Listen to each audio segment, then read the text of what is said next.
तो मैं ज्योतिष की आपको एक बताता हूँ कि ज्योतिष हमारे यहाँ पर त्रिस्कंद ज्योतिष माना गया है। त्रिस्कंद से तात्पर्य है कि जिसके 3 भाग हैं।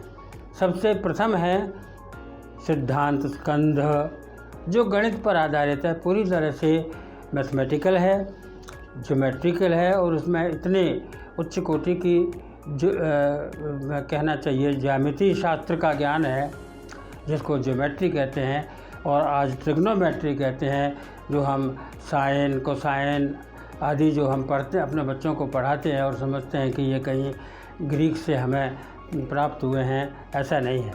हमारे यहाँ पर साइन को ज्या कहा गया है और अगर जिसका मान 30 अंश माना गया है और 3 अगर वो मिल जाते हैं तो त्रिज्या हो जाता है, जो एक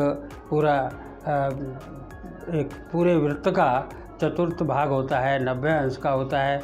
तो ये सब हमारे ही शब्द हैं। और ट्रिग्नोमेट्री भी जो शब्द आप सुन रहे हैं, जो हमारे बच्चे पढ़ते हैं, ये भी इसका प्राचीन नाम त्रिकोणमिति है, ट्रिग्नोमेट्री। और ज्योमेट्री जो आप कहते हैं वो ज्यामिति है, ज्या की मिति, ज्या को मापना एक, और उसी से साइन कोसाइन आदि निकले हैं। तो ये बहुत प्राचीन ग्रंथ है और ये यूनान से लोग यहाँ पर आए। सिकंदर के आक्रमण के बाद भारत से उनका परिचय हुआ तो हमारे ज्योतिष शास्त्र को उन्होंने सीखा और अपने यहाँ पर प्रचलित किया। इसमें बड़े विवाद हैं। कुछ लोग कहते हैं कि ये तो ग्रीक से ही आया, परंतु बड़े बड़े विद्वानों ने इस पर विचार किया है। हमारे यहाँ प्राचीन ग्रंथ हैं शुल्ब सूत्र।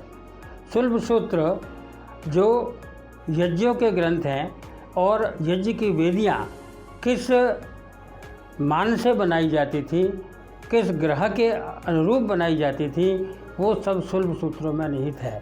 जो पाइथागोरस का थ्योरम है वो भी सब उसी त्रिकोणमिति से निकला है, ज्योमेट्री से निकला है, जो शुल्ब सूत्रों में विद्यमान है। तो मैं आपको उस विस्तार में नहीं ले जाऊंगा। मैं केवल इतना बताना चाहता हूँ कि आज के भी जो ज्योतिष की जो विधाएं हैं, जो लोक में प्रचलित हैं, वो सब उसी वैदिक ज्योतिष का ही एक विस्तार है। अब जैसे न्यूमरोलॉजी लीजिए।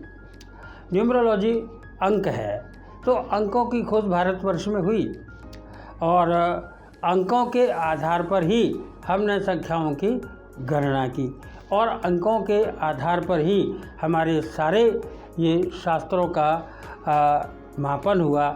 और दर्शन शास्त्र भी, सांख्य दर्शन आपने सुना होगा, वो संख्या पर आधारित है। वो सबसे प्राचीन दर्शन है भारत का। तो संख्या हमारे यहाँ पर सबसे पहला आदि स्रोत है इस ज्योतिष शास्त्र का। तो आज उसी से हम अंक शास्त्र पढ़ रहे हैं। कीरो आपने सुना होगा, बहुत प्रसिद्ध अंक शास्त्री हुए हैं। उन्होंने भारत में आकर के ही वो अंक शास्त्र सीखा। उन्होंने अपने पुस्तक में ये लिखा है और कहा है कि मैं उन प्राचीन ऋषि मुनियों के और पंडितों के साथ बैठ कर के वो ज्योतिष का ज्ञान और अंक गणित का ज्ञान और अंक शास्त्र का ज्ञान मैं सीख पाया और उसी के आधार पर कीरो विश्व प्रसिद्ध अंक शास्त्री हुए।